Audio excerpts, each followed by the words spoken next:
Hey everyone. Over the next few weeks, while we're not sure what's going on, I thought we would start a new series in Kids Church, and you adults get to have a sneak peek as well, called Game Changer. And I've got a question for you guys. Who likes sport? Now, if I'm correct in thinking, I think we've got quite a few sporty people at BCC.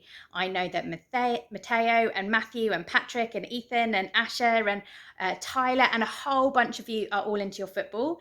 You all play at Shepherd's Park, and then I know that there's we've got softball players and hockey players and tennis players, and we have rugby players. I know that Georgia's won a fair few awards for her rugby skills, and Jake and Joel and a whole bunch of you are off playing rugby each weekend when we're not in lockdown. And we've even got referees as well. So I think as a church, we're quite into our sport. And even if we don't play it, we quite like watching it too. But there's something about sport.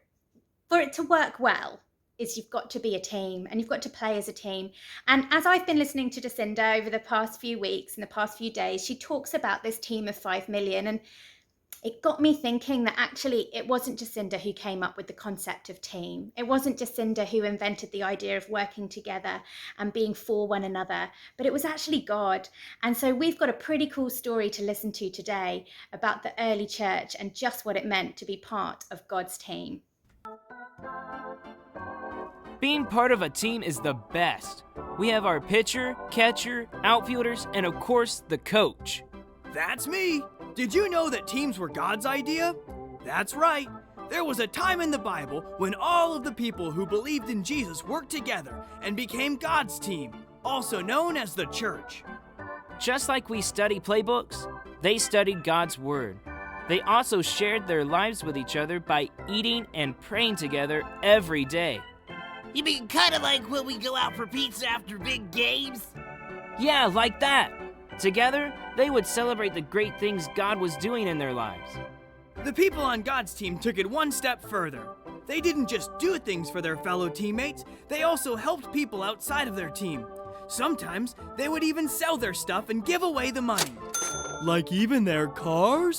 Dude. Cars weren't invented back then. But yeah, maybe like their donkeys. Donkeys? This team of people who believed in Jesus also invited people who weren't like them to have dinner at their house. Oh, I hope they have spaghetti and meatballs. That's my favorite. I can't say for sure, but I'm thinking that wasn't the kind of food they ate. Maybe it was hot dogs and nachos. You know, classic baseball food. Oh, that sounds delicious. No, guys, more like bread and olives and stuff.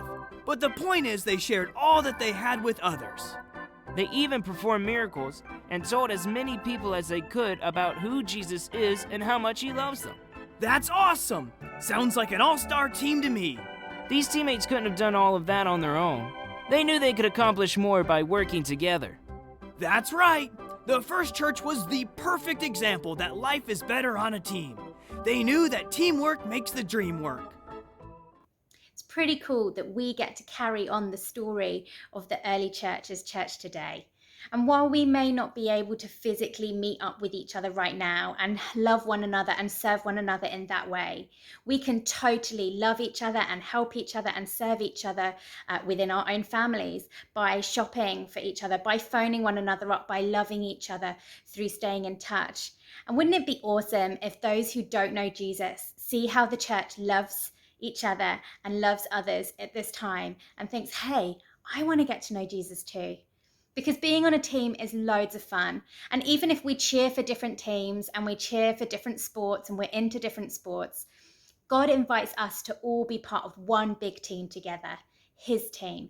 And that's the ultimate team. And that's the thing that we need to remember today, is that life is better on God's team.